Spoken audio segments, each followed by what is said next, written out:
Merhaba arkadaşlar, kanalıma hoş geldiniz.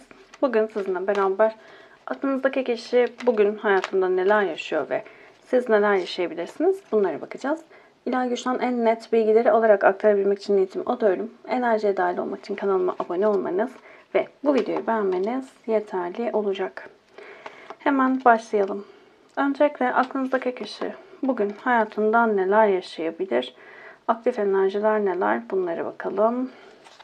Aile, aldatma, gurur, ego ve hissizleşme karakteri geldi. Şimdi günün enerjisine baktığımızda aklınızdaki kişinin bugünkü enerjileri daha çok aile konuları üzerine olacak diyebiliriz. Aile ve aile içerisinde olan güven duygusuyla ilgili bazı durumların içerisinde kalacak. Burada daha çok böyle duygusuz kalmaya çalıştığı, doğru adımlar atmak istediği bir sürecin içerisinde duygularını buradaki o duruma katmak istemiyor açıkçası. Çünkü biraz ego yaptığı bir sürecin içerisinde olduğu için de ama konu aile olduğu için burada biraz duygularını ön plana alırsa yanlış karar vereceğini düşünen bir enerjisi var diyebiliriz. O yüzden daha çok böyle duyguları geride bırakarak mantıklı karar vermek istediği bir sürecin içerisinde. Çünkü bu kişi hayatının birçok alanında, birçok zamanında daha çok böyle aile kavramına tutunduğu için görmezden geldiği, yaralar aldığı bir süreç yaşamış olabilir. Biraz sıkıntılı bir durum olarak görünüyor aklınızdaki kişi için aile ve aile bireyleriyle ilgili yaşanan durumlar. O yüzden birazcık böyle bu süreçte nasıl söyleyelim, daha çok belki daha önce de böyle sorunlar yaşadı ama bu süreçte daha çok gururuna dokunan bazı olaylar oluşmuş olabilir. Bu yüzden de birazcık daha net davranmak isteyen bir enerjide diyebiliriz. Bazıları için maddi olarak bir kandırılma durumu yaşanmış olabilir. Bazıları için güven konusuyla ilgili sıkıntı yaşanmış olabilir. Bu yüzden birazcık böyle hani bardağı taşıran son damla denir ya, bu enerjilerin aktif olduğunu söyleyebiliriz. Üzüntü, kararsızlık, geçmişin izleri, kontrol ve iyileşme. Geçmişte de birçok kez böyle sorunlar yaşanmış olabilir ama biraz önce dediğim gibi aslında o bardağı taşıran son damla diyebileceğimiz bir olay yaşamış olabilir. Bazıları için illa bir olay olmasına da gerek yok. İçsel olarak, duygusal olarak, ruhsal olarak kendini kullanılmış, kendini değersiz hissetmiş, aile tarafından kabul edilmemiş ya da sevgi görmemiş hissediyor olabilir ve bu yüzden de artık bazı patlamalar yaşanıyor olabilir onun için. Kendini ciddi şekilde kötü hissettiği bir sürecin içerisinde aslında üzüntü duygusu çok yüksek. Geçmişteki kapatılamayan durumlar, kapanmayan yaralar çok fazla ve ne yapacağını bilemeyen bir durum içerisinde. Bu şey gibi. Evet, zarar verdiklerinin farkında ama bir taraftan da o duygusal olarak görülme, sevilme isteğiyle beraber e, ya da işte köküm, ailem, atam bu duygular ya da bu düşüncelerden kaynaklı çok da net geriye dönemiyor. Yani görmezden gelemiyor. Bir taraf yani şu anki yoğun enerji aslında baktığımızda çekip gitme enerjisi daha çok böyle artık tamam yeter deme durumu içerisinde ama yani yoğun enerji bu şekilde ama diğer taraftan da duygusal olarak da hayır dur diyen bir tarafı var. Genel olarak artık kontrollü davranmaya çalışıyor. Çok fazla vericiyse bu vericiliği ortadan kaldırmak istiyor. Ya da burada artık onun için negatif istekleri olduğunun farkındaysa yani işte aile olabilir ama onun başarılı olmasını istemeyen birileri olabilir aile içerisinde.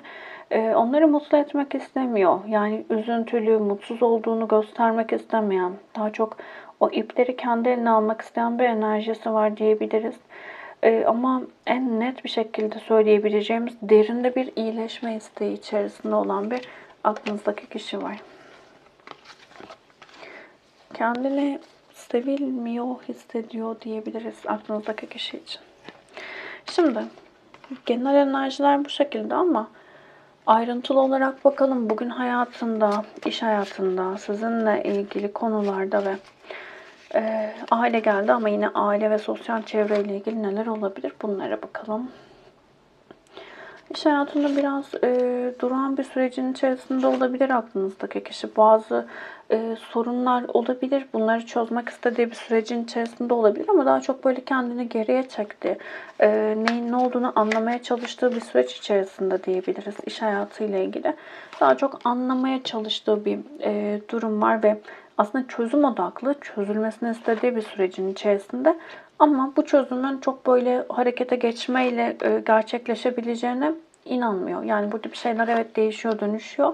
Ama burada işte belki de dışarıya bakmaktansa içe bakmalıyım dediği bir durumun içerisinde diyebiliriz. Burada ama biraz şeyi daha fazla hissettim açıkçası. İş hayatında biraz durağanlık olabilir. İşte ne diyelim, ticaret yapıyorsa o satışları biraz durmuş olabilir. Genel olarak hareket enerjisinin azaldığı bir süreçte olduğunu söyleyebiliriz. Biraz böyle bunu, yani garip gelebilir belki size ama bunu mutlu karşılıyor. Yani burada biraz ya tamam işte ben bunu arıyordum. Biraz sakinleşmem gerekiyordu. Biraz dinlenmem gerekiyordu dediği bir sürecin içerisinde bir parantez açarsam bazıları için de bu iş hayatında bir sürelik bir tatil gibi olabilir. Yıllık izne çıkmış olabilir. İşler biraz daha işte zamansız zamana göre niyet alarak açılım yapıyoruz ama İlla izne çıkması için yaz olmasına da gerek yok. Burada biraz daha dinlenme aşamasında olabilir. Kendine döndüğü bir aşama olabilir. Şu an iş için işten izin almış olabilir, izinde olabilir. İzinde olmayan arkadaşlar için de daha çok böyle işlerin durduğu ama bu durağanlığı bekleyen bir aklınızdaki kişi var. Bunu da kendine göre artıya çevirmeye çalışıyor. Şimdi sizinle ilgili neler yaşayabilir dediğimizde güzel geldi. Şifa enerjisi yüksek diyebiliriz ama en çok da buradaki enerji şu. Güneş kartı bize evet şifadan bahseder ama güneş aydınlıktır, aydınlatmaktır. Göremediğimiz yerleri görmektir, şifalandırmaktır.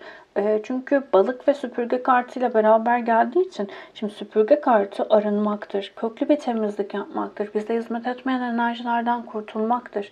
Balık kartı da korku ve tedirginliktir. Aynı zamanda seçim yapma zorunda kalmaktan bahseder. Buraya bir kart daha alacağım. Güneş kartı her zaman olumlu bir enerjidir ama evet, burada artık daha net olması gerektiğinin farkında olan bir aklınızdaki kişi var diyebiliriz. Bu noktada mikrofonum düştü ama kusura bakmayın. Umarım sıkıntılı bir ses çıkmamıştır. Şimdi bu noktada artık daha yaratıcı bir enerjinin ortaya çıkmasını istiyor. Özellikle de bu ilişki içerisinde siz arkanızı dönüp gittiyseniz, artık kendimi seçiyorum dediğiniz bir aşamadaysanız eğer, burada artık bunu deme sebebinizi anlamaya başlayacak diyebiliriz. Ya da bunu sorgulamaya başlayacak. Bu noktada belki siz de bu zamana kadar çok fazla hak vermemiş olabilir ama bu süreçle beraber belki sizin korkularınızı anlayacak, belki sizin davranışlarınızın daha net farkına varacağı bir sürecin içerisine girecek. İlişkinizdeki o korku, tedirginlik ve arınması gereken durumlarla ilgili aydınlanma yaşayacak. Şimdi aileye geldiğimizde evet zaten burada adaletin istendiği bir sürecin içerisinde olduğu tekrar geldiğimizde biraz önceki kartlardaki gibi. Bugün daha çok aile ve aile hayatıyla ilgili sorunlarının üzerine yoğunlaştığını söyleyebiliriz aslında. Şimdi haç kartı fiziksel ve psikolojik olarak acı çekmekten bahseder, vicdan azabından bahseder. Bu noktada biraz böyle artık adaletin yerine gelmesi gerektiğine dair bir inancı var. Çok fazla canı yanmış biri olarak geliyor ve artık bu alandan çıkmak istiyor. Buradan artık şifalanmak istiyor diyebiliriz. Buradan ben artık kurtulmalıyım dediği bir sürecin içerisinde. Bir kart daha alalım, buraya netleştirelim. Aslında baktığımızda ilk 3 kart büyük arkana olarak geldi ve bu çok net bir şekilde hayatındaki değişim ve dönüşümün yüksek olduğunu bize gösterir. Güç kartı geldi. Bakın yine büyük arkana geldi. Şimdi bu noktada evet kendi inisiyatifini alması gerekiyor. Kendi içindeki o karanlık tarafın farkına vararak burayı şifalandırması gerekiyor. Güç kartı içindeki gücün farkına var der. Ben daha çok şöyle söyleyebilirim size. Buradaki özellikle şu anki enerjide öfke. Çok öfkeli biri olabilir. Elde edemedikleri, hak ettiklerini alamamaktan kaynaklı. Bu Parasal düşünmeyin sadece. Duygusal olarak da o gerekli olan isteklerini, arzularını alamamaktan kaynaklı ama hak ettiklerini açıkçası. Ciddi bir öfke durumu olabilir. Burada artık öfkenin ne olduğunu, neden böyle öfkeli olduğunu anlamaya başladığı ve bu öfkenin ona bir artı sağlamadığını, bu sorunu çözmek için daha çok zarar verdiğini fark ettiği bir süreçte olacak ve o öfkeyi artık iyileştirmeye başlayacak diyebilirim. Aileyle ilgili ciddi sıkıntıları olduğunu net söyleyebiliriz. Şimdi onun hayatında bunlar olacak. Sizin hayatınızda neler olabilir? Bunlara bakalım hemen. Derin düşünce, taze başlangıç, tanıma, iyileştirme ve şifa. Şimdi öncelikle günün enerjisinde bazılarınız yeni tanışmalar yaşayacak olabilir ya da başka kişileri hayatına alıp almama konusunda bazı düşünceler içerisinde olacak olabilir.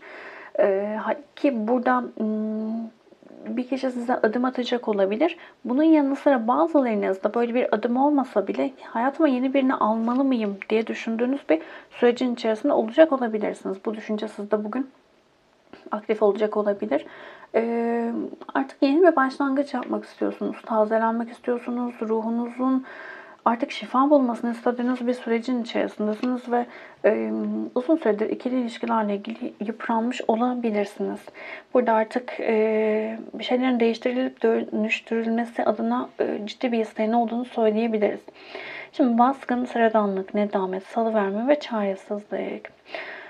Ciddi bir pişmanlık içerisindesiniz. Bazı şeylerin ortaya çıkması ama buradaki ortaya çıkma durumu şöyle. Sanki hep aynı döngülerden geçiyorsunuz ve artık yüzleştiniz, yani öyle diyeyim. Bu zamana kadar görmezden gelmiş olabilirsiniz, fark etmemiş olabilirsiniz, sıradanlaştırmış olabilirsiniz ama artık yaşadığınız şeylerle beraber birçoğunuz şunu söylüyor. Tamam, ben bunu biliyorum. Ben bu deneyimi çok yaşadım ve bunun altındaki durumda, duyguda benim işte şu durumumdan kaynaklı dediğiniz bir durum.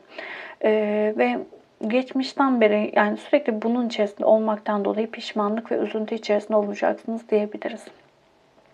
Farkındalık artıyor. Salıverme ve çaresizlikle beraber artık aslında bu ilişki içerisinde çaresizlik duygusunu çok fazla deneyimlemiş olabilirsiniz. Buradan arınmak istiyorsunuz ve artık salıverme, teslimiyete geçme durumu söz konusu diyebiliriz. Ama birazcık böyle nasıl söyleyelim, çaresizlik. Hala çevreye bakıyor olabilirsiniz. Birazcık daha içe dönmeniz gereken bir süreç olabilir bugün. Bunun mesajı gelebilir bugün, öyle söyleyelim. Şimdi 1, 2 ve 3 olarak kart seçin lütfen. Bugün en çok neyi bilmeniz gerekiyor? Bugünle ilgili neyi bilmeniz gerekiyor? Buna bakalım. Kendi hayatınızla ilgili. Bir tane de melek mesajı alacağım. Uzun zamandır melek mesajı, peri mesajı almıyorduk. Melek kartlarından mesajlar alalım. Hatta şöyle 1, 2 ve 3 olarak kart seçin. Şimdi biri seçen arkadaşlarım. Kupa dörtlüsü. Karamsarlıktan çıkmanız gerektiğine dair bir mesaj var bugün diyebiliriz. İlişki bağımlılığı kartı geldi, meleklerden gelen mesaj. Bağımlılıklar aşk hayatını etkiliyor. Şimdi burada çok fazla takılı kalıyor olabilirsiniz. İlişki bağımlılığı, orada bir ilişkiye başlamaktaki sizi iten duygu ne? Buna bakmanız gerekiyor. Bazılarınız, hatta çoğunuz şunu söyleyecek. Aşık oluyorum, seviyorum ama gerçekten alta inmeniz gerekiyor. Burada kendinize değersiz mi hissediyorsunuz? Mesela burada en net hissettiğim biri seçen arkadaşlarım için. Bu kişi benim hayatımdan giderse benim hayatıma başka bir daha böyle biri gelemez. İşte bu kadar iyi olamaz, bu kadar yakışıklı olamaz, bu kadar güzel olamaz gibi. Ya da ki bunları her ilişkide büyük ihtimalle deneyimlemişsinizdir. Bu kişi hayatımdan çıkarsa hayatıma başkasını ben alamam gibi. Ciddi bir karamsarlık ve kendini kapatma durumu olabilir. Bunun altında da ilişki bağımlılığı olabilir. İlişki bağımlılığını yanlış anlamayın. Burası özellikle kaygılı bağlanma stiline sahip olan kişilerde, yani bağlılıkla ilgili sorunu olan kişilerde bu durum çok yüksek oluyor. Burada kişi hayatında birinin olmasını istiyor kendini güvende hissedebilmek adına ya da birinin ona varlığını kabul ettirip kendi varlığını kabul edebilmesi için hayatında bir kişinin olup onu onaylamasına ihtiyaç duyabiliyor gibi gibi birçok şey söyleyebiliriz. Bu alana bakmakta fayda var diyebilirim. Şimdi İkiz açan arkadaşlarım, bu o kişi olabilir dedi melek kartı. Aradığın aşkla tanışmış bulunuyorsun. Şimdi burada günün enerjisine baktığımızda biraz böyle değişken yapıya sahip kişileri hayatınıza çekiyor olabilirsiniz. Ya da siz hayatınızda sürekli bir hareketlilik seviyor olabilirsiniz. Özellikle burada şöyle bir vurgu hissettim. Şimdi birçoğunuz şunu söyleyebilir. Ya ben böyle bir ilişki istemiyorum ya da başladığımızda böyle değildi. İşte çok sakindi. Örnek veriyorum. İşte karşınızdaki kişi çok böyle fevri, öfkeli biri ise şunu söylüyor olabilirsiniz. Ya ben böyle birini istemiyordum. Ben sakin birini istiyordum gibi. Ama sistem size diyor ki aslında senin tam istediğin kişi o. Şimdi ilişkinde ne yaşıyorsan şuna dön bak. Çok mu öfkeli, çok mu hemen böyle parlayıp sakinleşiyor. İşte orada görmen gereken şeyler var kendi hayatınla ilgili. Karşındaki kişinin, toparlarsam eğer, karşındaki kişinin sana aynalık yaptığını, hangi hareketini doğru bulmuyorsan, hangi hareketi seni rahatsız ediyorsa, davranışı, söylemin neyse artık oradaki seni sorun olarak gördüğün, işte ya da sorumluluk mu almıyor gibi gibi ne varsa artık oradaki durum. Orada aslında kendi içinde görmen gereken durumun sana yansıtıldığını fark etmelisin. O yüzden evet bu doğru kişi. Çünkü senin içindeki o eksik olan, şifalanması gereken alanı sana gösteriyor. Ve burada da birazcık böyle kavga, gürültü, kızgınlık ve soğukluk enerjilerini söyleyebilirim. Sürekli kendinle çatışma halinde misin? Buna bakmanda fayda var. Üçü seçen arkadaşlarım. Dikkat, kırmızı bayraklar dedi. İşaretler seni uyarıyor.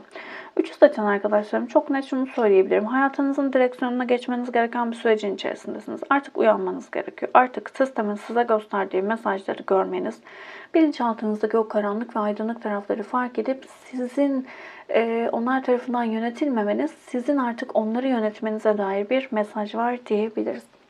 Buraya dikkat etmekte çok çok fayda var. Artık farkına var ve kendin yönlendir. İstediğin hayatı yaşa diyor sistem size. Kolektif bir açalım. Hepsiyle uyumlanamayabilirsiniz ama içerisinden mesajlar almaya odaklanın lütfen. Videoyu beğendiyseniz beğen tuşuna basabilir. Abone değilseniz abone olabilirsiniz. Açıklamalar kısmına bir link bırakacağım. Özellikle günlük olarak his yüklemeleri ya da oradan ücretsiz küçük küçük böyle paylaşımlar yaptığım bir kanalım var. Yani grubumuz var daha doğrusu WhatsApp'tan. Buraya dahil olabilirsiniz. Günlük his yüklemelerini buradan edinebilirsiniz, kabul edebilirsiniz. Günün sorusu ya da o anki günün enerjisinde neye ihtiyacımız varsa ona dair küçük paylaşımlara ulaşabilirsiniz. O linkten dilerseniz WhatsApp grubuna dahil olabilirsiniz. Teşekkür ederim vakit ayırdığınız için. Başka videolarda görüşmek üzere. Hoşçakalın.